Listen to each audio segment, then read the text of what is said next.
Have you ever imagined having high-speed internet access anywhere on Earth, even in the most remote areas? Well, Elon Musk has a bold plan to make this a reality with his ambitious project called Starlink. In this video, we'll explore the fascinating world of Starlink and its impact on the future of the internet and space. Starlink is a satellite internet constellation, which means a network of satellites that work together to provide internet access. Unlike traditional satellite internet providers, which use large satellites in high orbits that have high latency and low bandwidth, Starlink uses small satellites in low orbits that have low latency and high bandwidth. Latency is the time it takes for a signal to travel from the source to the destination and back, and bandwidth is the amount of data that can be transmitted in a given time. Starlink satellites orbit about 550 kilometers above the Earth, which is much closer than the geostationary orbit of about 36,000 kilometers used by most satellite internet providers. This means that Starlink satellites can transmit data faster and more reliably, as they have less distance and interference to deal with. Starlink also uses advanced technologies such as laser inter-satellite links, phased array antennas, and dynamic spectrum sharing to optimize the performance and efficiency of the network. To access Starlink, users need a Starlink Dish, which is a small satellite antenna that can be easily installed and pointed at the sky. The dish communicates with the nearest Starlink satellite, which then relays the data to other satellites or ground stations depending on the destination. The dish also comes with a Wi-Fi router that connects to the user's devices. Starlink offers a monthly subscription of $99 plus a one-time fee of $499 for the dish and the router. Starlink is a great internet option for those in areas with unreliable or no connectivity. It offers fast and consistent internet access without the need for expensive infrastructure. Unlike traditional satellite internet, Starlink uses low Earth orbit satellites providing low latency and high bandwidth. With plans to launch up to 42,000 satellites by 2027, it has a larger network than any other provider and can cover more areas. Starlink offers high-speed and low-latency internet that can support various applications, including gaming, video conferencing, telemedicine, and cloud computing. Starlink can also enable remote work and education, as well as telehealth and telemedicine, allowing users to communicate and collaborate in real time with high-quality audio and video. Starlink can also help bridge the digital divide by giving millions of people who are currently offline access to information, education, and opportunities. According to the International Telecommunication Union, about 3.6 billion, or 46% of the world's population, do not have access to the internet as of 2020. Most of these people live in rural and remote areas where terrestrial infrastructure is either unavailable or too costly to install and maintain. Starlink can overcome this challenge by providing wireless internet access that does not depend on ground-based cables or towers. However, Starlink also faces many challenges and criticisms, both technical and ethical. One of the main challenges is to launch and maintain a large number of satellites in orbit, which requires a lot of resources and coordination.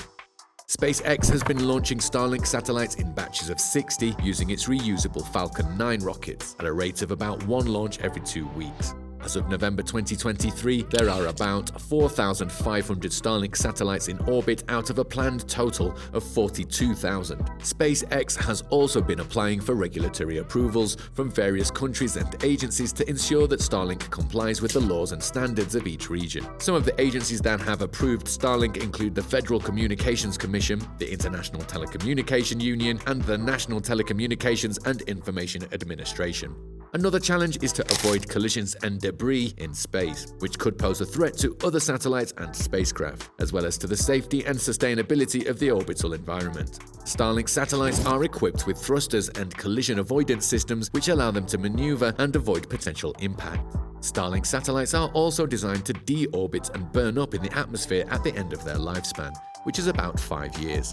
However, these measures are not foolproof, and there have been several close calls and incidents involving Starlink satellites and other space objects. For example, in September 2019, a Starlink satellite nearly collided with a European Space Agency satellite called Aeolus, which forced the ESA to perform an evasive maneuver. In April 2020, a Starlink satellite passed close to a OneWeb satellite, which raised concerns about the coordination between the two companies.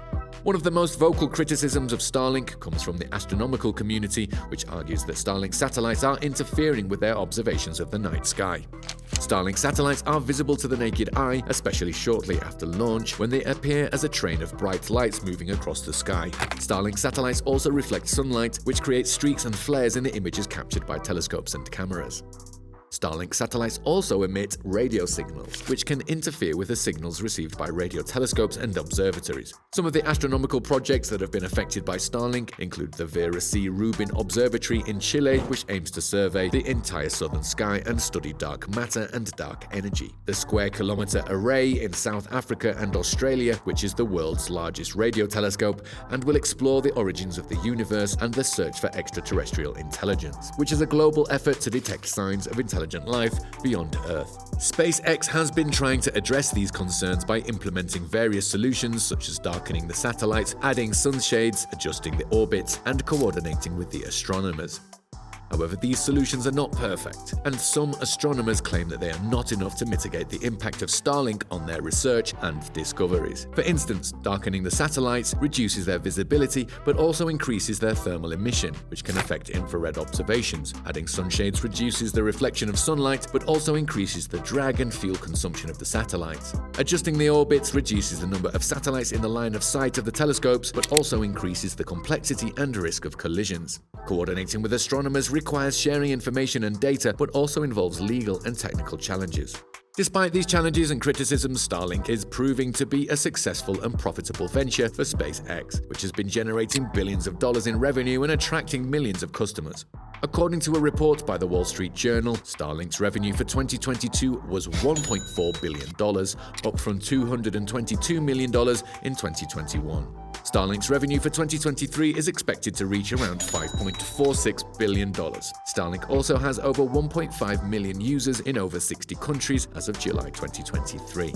Some of the benefits of Starlink include providing high-speed, low-latency, and affordable internet access to remote and rural areas, supporting disaster relief and emergency response, enhancing education and healthcare, and advancing global connectivity and development. Some of Starlink's plans include expanding its coverage and capacity, launching a constellation of polar orbit satellites, offering in-flight Wi-Fi service, and enabling inter-satellite communication and laser links.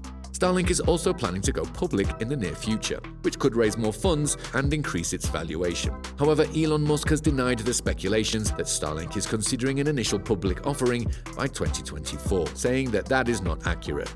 He has previously said that he intends to list Starlink when revenue growth and cash flow become smooth and predictable. Starlink is also expanding its services and capabilities by offering different plans and products for different segments and markets. Thank you for watching this video. We hope you enjoyed it and learned something new. If you did, please give it a thumbs up and share it with your friends. And don't forget to subscribe to our channel for more videos like this. Also, let us know what you think of Starlink in the comments below. Do you use Starlink or plan to use it in the future? What are the pros and cons of Starlink in your opinion? We would love to hear from you. Thanks again for watching, and see you next time.